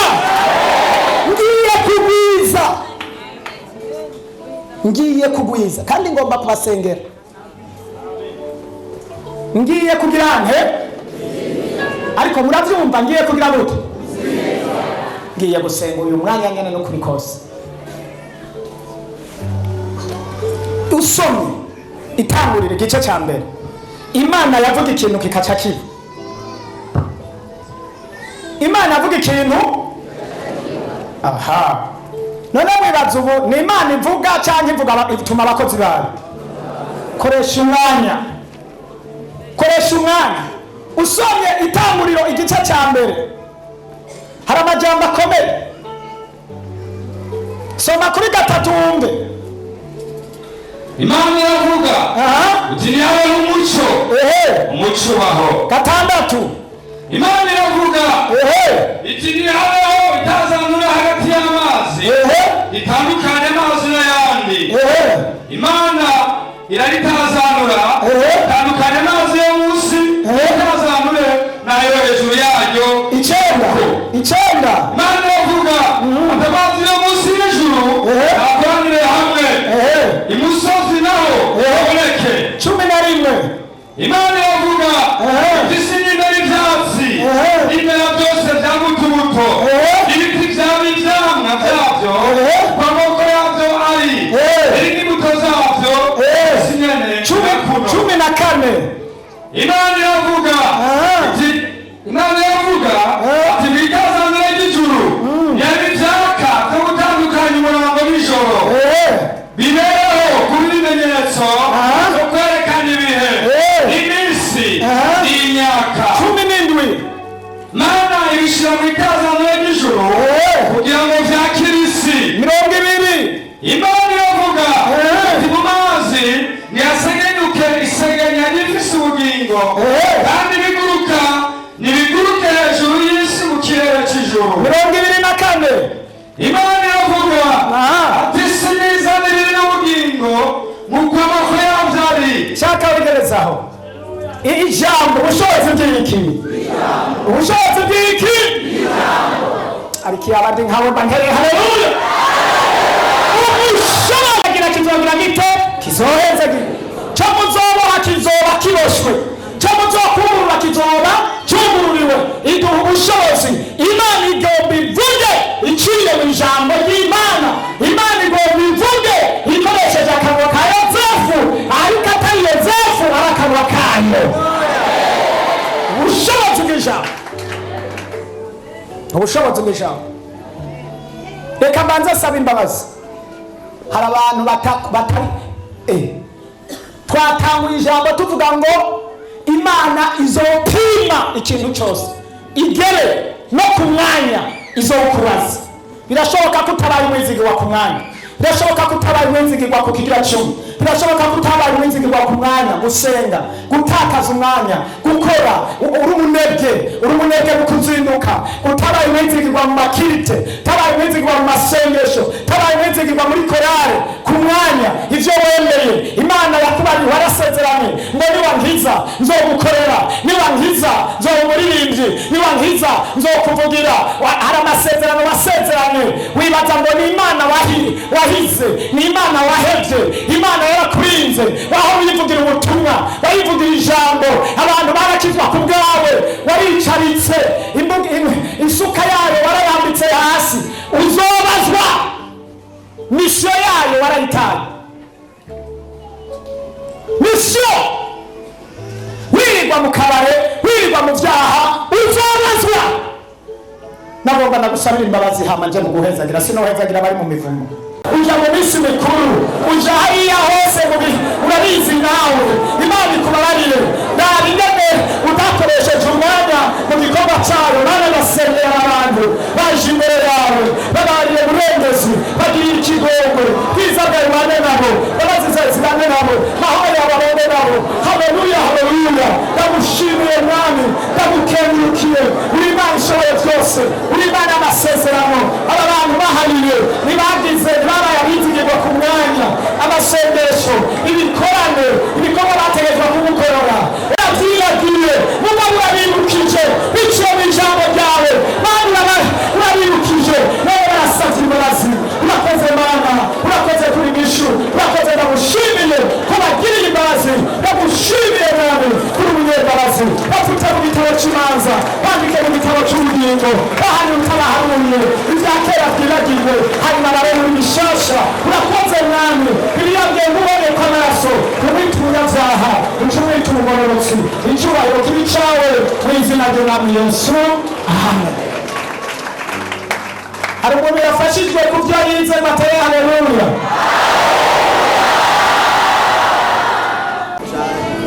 Asawa ngomba senge nababwiye kuwa gatanu hari ibintu bitanu special Imana yamishuriye utari bwamenye. Bambe kuwa Mungu ibintu bitanu nzovuga. Hari n'ibindi ngiye kubabwira mu mwanya byo kuwa Mungu. Ngiye kukubona mu kindi kibanza batakuzigamwo.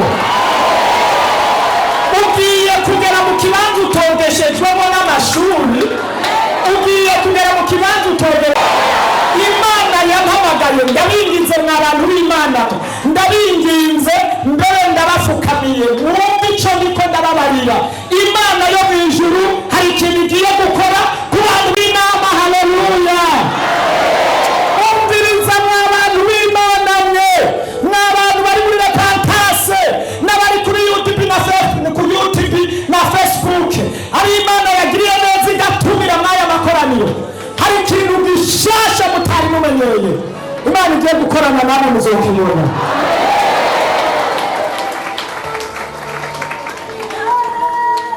Hari ntayo ngomba senge. Navuze ko ari umwanya wo gusengera inoti. Mu mwanya ngomba ndasengera ubunyene, kandi ngomba mpezagira inoti mu rwego rumeze gute rukomeye. Ariko kandi ndabibutse hano hariho abataronse bwa tuntu hano, utuntu turi mwiyerekwa yahabwa, kandi twarababwiye tuti iri niyerekwa Imana yaduhaye tugitangura umwaka. Narababwiye ngo tugitangura umwaka Imana yadukoreye ikintu gikomeye cyane, iduha isezerano rikomeye, itubwira ko iduhaye iki gararamo mu kwa mbere mu kwa kabiri duse umwaka. Imana iduhaye ikibanza mu kwa 12 yari iduhaye ikibanza, kandi mu kiduha ataruhinga, ariko Imana ikoranye. Imana ni Imana yakiduhaye muri make, murabizi. Kuri ropromiye yari yabitubwiye. Ropromiye itubwira ko yindi ropromiye y'uwo mwaka turimo tuzoba turi mu kibanza cyacu. Niko byagenze. None itariki imwe y'uwo mwaka yaduhaye aya majambo. Umwaka ni Imana. Iyo umuntu agendanye n'Imana nta hantu itomugeza. ahantu atoshika nta kintu atobona kubera yagendanye n'iki n'Imana. Abagendanye nayo bageze kure, kandi iratubwira ngo ni umwaka wo kugendana n'Imana kandi ukwaguka no kugwizwa. Imana itugira n'aya majambo yo muri Mariko, ingene Imana yagwijije udufi n'udutsima, bisigura ko Imana igiye kugwiza. Ubu ikintu ubona nk'ubusa ufise Imana igiye kukigwiza. Baravuze ngo aka kantu kagira iyerekwa, aya masengesho abiri uyagira iyerekwa, wamusenga wibutse Imana mwaka kantu. Imana idufashe cyane.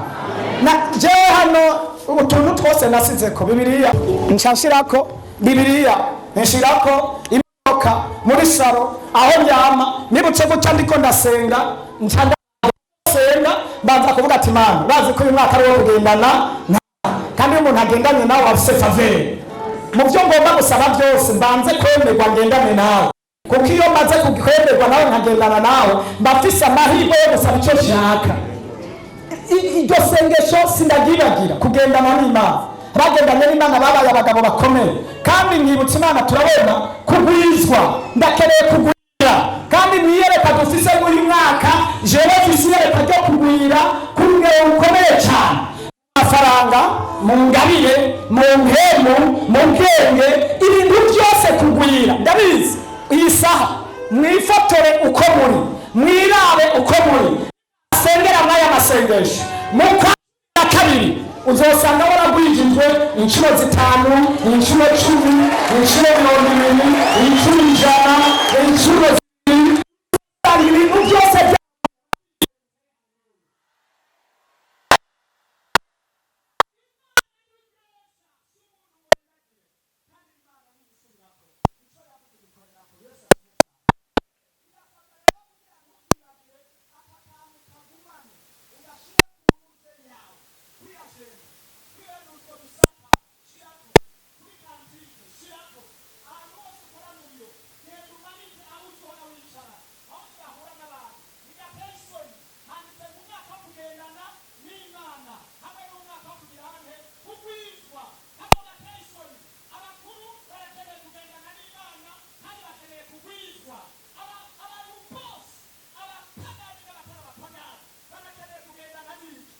tangazo cyane yo bafise amahirwe yo kumenya aya matangazo atokagira.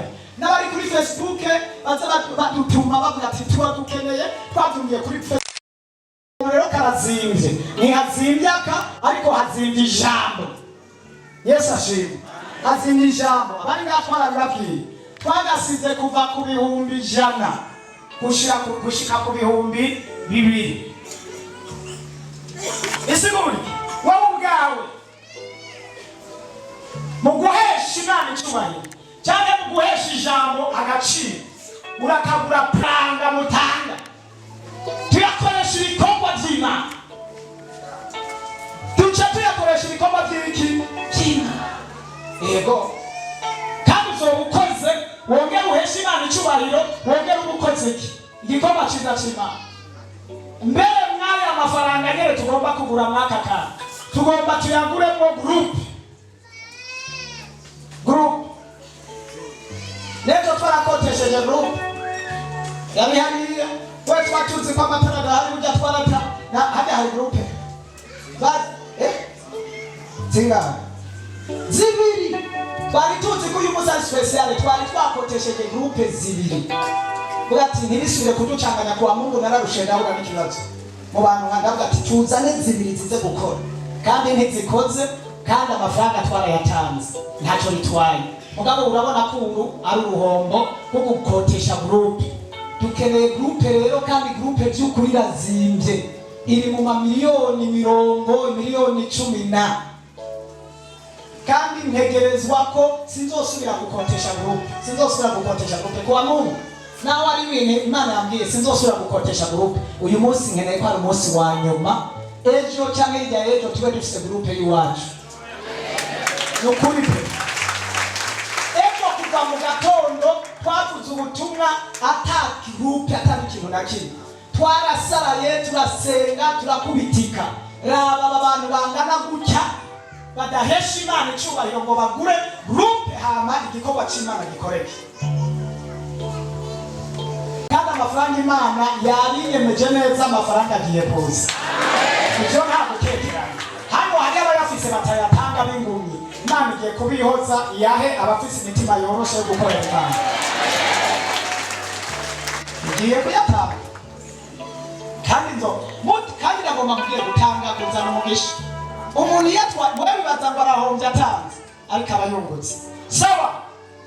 Aka kantu rero reka dufashe nibande bashobora gukora mu iyo nzira ariko ndagomba by'ukuri n'abandi badakora mu iyo nzira bituza ko bamfashe iduge idomine ibindi bihugu byose tubangikanije inoti tuyiduze. Haleluya.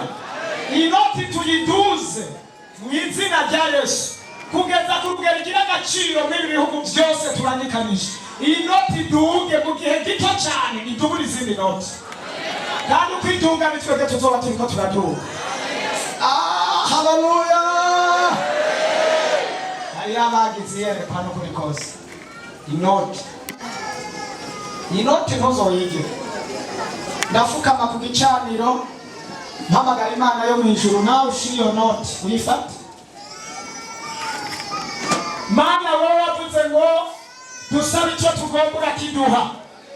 Kuwa Mungu wavuze ko abagiriwe amahirwe yo gusaba icyo bagomba muri Bibiliya abagabo 3 ubugira kane ari repentance. Eliya yagiriwe amahirwe Elisa mu bushobozi bw'ijambo. Mana ndafukamye imbere yawe hihezagire wewe ku noti 10,000 ukagera ku noti 100 ndayihesheje agaciro mu izina rya Yesu.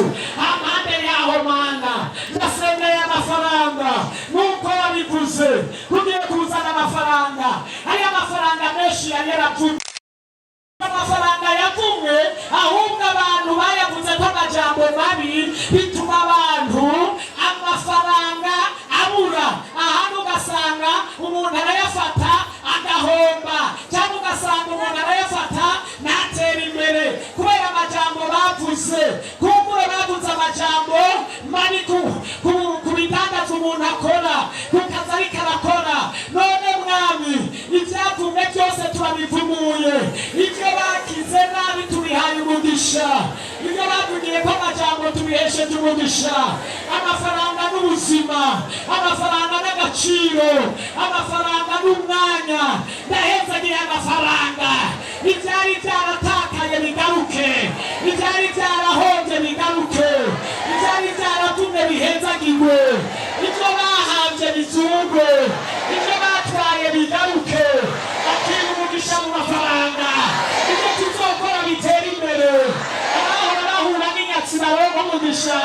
Abafata byanga bashike ku mugisha. Abafata byanga bashike ku isezerano. Yesu ndahezagira ishengero. Aya mafaranga ndayahezagiye. Ndatura umugisha w'amafaranga. Ndatura umugisha wo gutera imbere. Icyo umuntu wese akora kigwinzi bihetanga 10, kigwinzi bihetanga 100, kigwinzi bihetanga 5.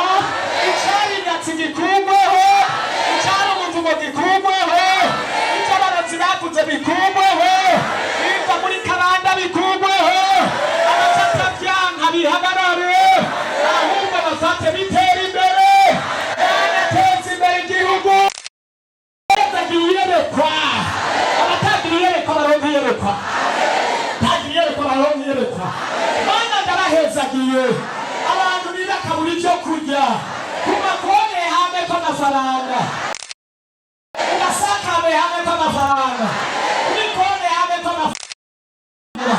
Uvuze ngo inyuma y'ijambo ryawe urekeresha ibitangaza n'ibimenyetso kandi biteze ibitangaza mu izina. Ibitangaza ku mafaranga mu izina. Ndagwijije amafaranga n'isunzi yerekwa mu izina. Ndagwijije ibikorwa dukora twisunziye yerekwa mu izina.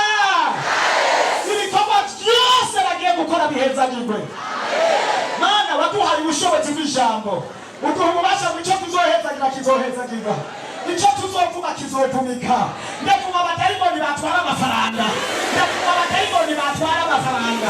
Ndavuma abadayimoni basubiza inyuma abantu, ndavuma abadayimoni basubiza inyuma y'ibikorwa, ndavuma abarozi batwara amafaranga, ndavuma imizimu n'ibishingo batwara amafaranga, ndavuma abadayimoni bahombesha abantu, abasubiza inyuma abantu ndabavuma mu izina rya Yesu, abadayimoni basubiza abantu ndabavuma mu izina rya Yesu, ndahezagira amaboko y'ibiganza byabo, ndahezagira ibikorwa byabo, ndahezagira amaproje yabo, ndahezagira ibikorwa byabo, ndabahuza n'abakomeye, ndabahuza n'abari barabahevye, ndabahuza n'abazanira amafaranga, ndabahuza n'abari kure babarondere mu izina rya Yesu, abafitiye umugisha babarondere mu izina rya Yesu, abakubahezagira babarondere mu izina rya Yesu. Uyu mwaka utandukane n'iyindi myaka mu izina rya Yesu. Uyu mwaka mushikaho mutopfuye mugeze, uyu mwaka mutangure gukora ibyo mutari mwakore, uyu mwaka umuntu wese agire konte kw'amafaranga, uyu mwaka mutangure kwemprovya ibintu mu izina rya Yesu. Abari kure b'abanyamafaranga babarondere biyasose namwe, abari kure bifatikanye namwe, ndabasabiye favere uhereye isaha, favere y'amafaranga igaragare kuri mwebwe, favere y'amafaranga igendane namwe, favere amafaranga barondere muriko muragenda barondere, abakurikire mu byo bakora, abarondere mu byo mukora. Mana wera mw'ijuru n'isi, Mana mpagaze mu ijambo ryawe, mpagaze mu ijambo ryo kugwiza, ijambo ry'amariko umunani igice c'umunani umurongo w'indwi n'umurongo w'umunani, wagwijije amafi ugwiza udutsima, gwiza akazi k'abantu, gwiza urudandazo rw'abantu, bagwiza mu izina rya Yesu, gwiza amashirahamwe ibikorwa bakora, abaresisi yabo yagwize, amahinguriro yabo, ibikorwa bariko barakora, ndategeka kubigwiza mu izina.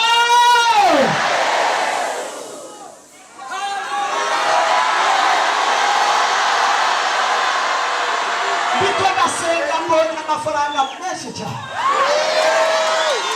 ndiko ndasenga mbonye hari abantu bafite amafaranga menshi, mbonye abaharura, abandi babwira abantu ngo babafashe kubaharurira, mbona ibirundo, kandi nkabona amafaranga yururutse ariko arasanzara nk'impapuro, mbona umenga ni nka kurya ivyatsi biguruka, mbwirwa ngo uwo n'umugisha wari waragiye kure, Imana irawugaruye iwabo abadayimoni bari baratwara.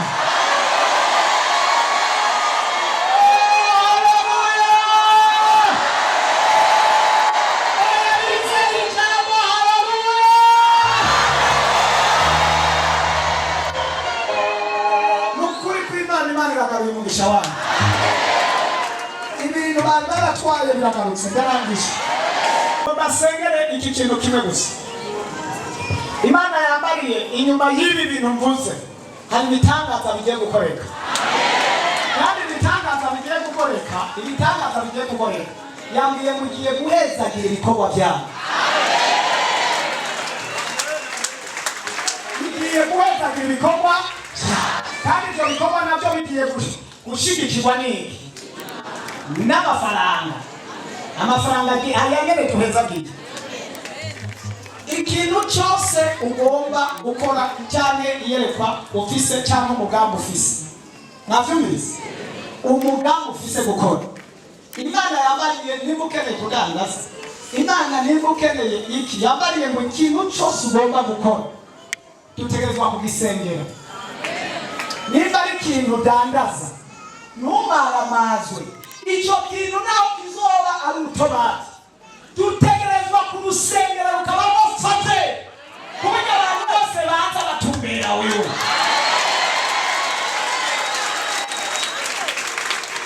Niba ari amakara udandaza n'umugisha niyerekwa, ntugire ikibazo, dutegerezwa gusengera iryo kara ryawe rigakundwa mu gisagara, abantu bakarengana bakarikiye baza kugurira kw'iryo kara iwawe.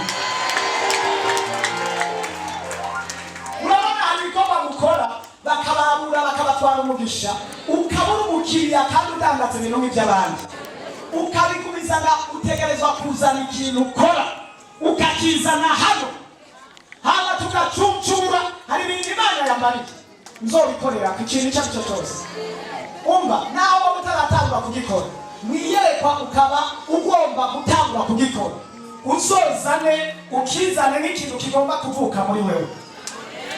Ukiza nawe utabaronka ikibanza uzokoreramo kavuga ati ngomba gukora iki, uzozane mana yanje ikintu cyose nimba uri umutayeri uzozane urushinge cyangwa uzane umukasi cyangwa uzane urunyuzi wizane tubihezagire urabe icyo Imana izokora. Haleluya. Nimba nandaza muri botike zana ikintu kimwe gusa. Nimba ugomba kuvuga mu buzima bwanje jewe mfise n'ubuzima bwo kuba mu biro numva ubuzima bwanje ari ubwo, zana diplome yawe tuyihesha agaciro. Hanyuma nzokubwira ikiringo uzoba wayidepoje ahantu, uzoba wagize faveur, uzoba wagize ikiganza cyiza. Ariko wenda ndabayibira akabanga, nimba mukora no muri leta mukora ariko mukora n'ibyanyu.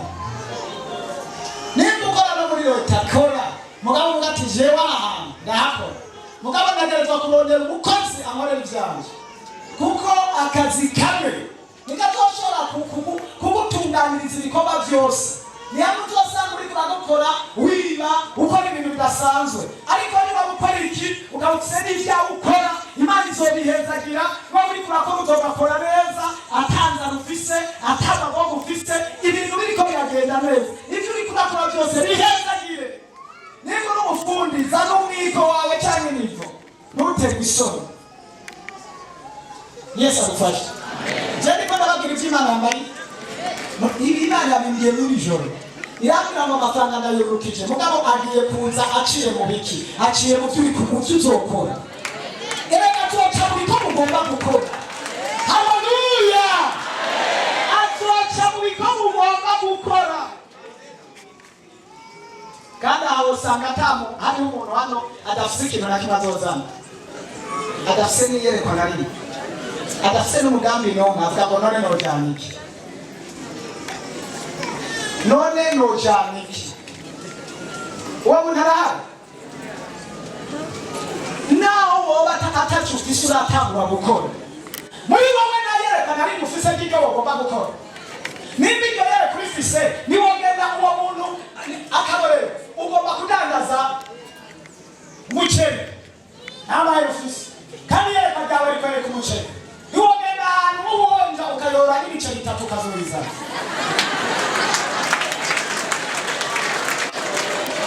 Yerekwa ryanje ngomba kudandaza umuceri, kandi ngiye Imana ndagomba nanje imangazi n'ibiceri, imangazi n'ibiharage, imangazi n'amavuta, zana kabido.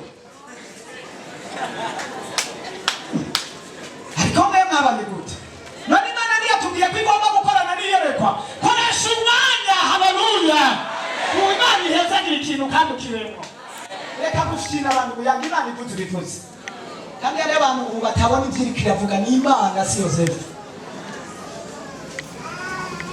Ndabingiza ku munsi wa Mungu ikintu cyose ufise ukaba mvuga ati jewe akazi kare ngomba gukora akazi kare, zana diplome yawe nzoyivugira ko amajambo, nzoyiduza, nzoshira ko faveur. Hari gihori jana mukayidepoza igahinduka nk'igipapuro, izogira valeur. Nako kandi ndarangije. Aba bantu turabyumvikana. Mana yanjye reka nsubire nsengere iki kintu koko ndabizi abantu baragoye. Kasengera baba mana yanjye, mana yanjye, mana yanjye. Nta kintu wabura wokora na utagifise tubura kugira iyereko y'indwi hazogere kwa Mungu. Ego nta kibazo ufise ngo hari icyo ugomba gukora.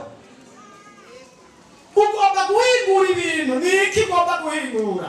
Niba ari icyo ugomba guhingura ukabagiza project mugabo warabuze umutahe, raba icyo kintu ugomba guhingura utuma ugenda urondera ikintu ahantu uzukizanye uyerekwa. Tumuzana ikintu uvuga ati nje ngomba mpingura iki. Ushobora kuba ufise ihinguriro, ugomba ihinguriro ry'umutobe, ihinguriro rya ji, nta mafaranga, nta ruganda, nta kuraro, mugabo ukaba baragize ikintu aho burana ji wozana ati iyi ji ngomba kugira uruganda mu mwaka uyu mu kwezi uku nzoba mfise ihinguriro rihingura ibikubuzo, nzoba mfise ihinguriro rihingura kirida, kintu zana kirida. ariko wabuze amahinguriro, wabuze iyerekwa, murarifise. Ni ukuri nagiye guhesha umugisha ibyo bintu, kandi amafaranga agiye kuboneka n'ibyo bintu. Mana sengera abantu bahiyerekwa. Udafise iyerekwa nafate ku mutwe wiwe, azi ko atakintu afise. Ndamuyerekwa, iri sengesho riramuzaniye iyerekwa, rimwereke ikintu rizoba ryamuzaniye. Nduguru iyerekwa ry'aba bantu batanafise icyo gukora, bajyana uko bikagenda uko, iyo ndwinye bitarahera kugira ngo kuba Mungu uzoba wabahaye iyerekwa. Mana ndafukamye imbere yawe, bari wabivuze yuko ugiye kuzana amahera, kandi amahera azoca mu bikorwa, kandi ibikorwa nivyo uzohezagira. Wavuze ngo uri inyuma y'ijambo ryawe, uriherekeresha ibitangaza, kandi wavuze ko uzohezagira amaboko y'ibiganza by'abakozi bawe. Ibi biganza bigiye gukora akazi, ugiye kubihezagira, bagiye kuzana ibikorwa kugira ngo ufinanse ibikorwa, kugira ngo uhezagire ibikorwa. Mana ndakwinginze ku munsi wa Mungu, umuntu wese azoba araha azanye igikorwa ciwe, kiza cyambara ubwiza bw'Imana, kiza cyambara faveur, kiza gikundwe mu gihugu, gikundwe hanze yo mu bihugu, kigera no mu mahanga, kigera no mu bihugu vya kure. Mana tungisha repentance, tungisha abantu bari hano, iyere kubikore uyu mwaka utarahera, kubera ari wabivuze ku mwaka utarahera abantu bazobe batunze bari ku rugero rukomeye. Murakoze mwami kugiye kubahezagira mu izina ry'umwami wacu Yesu.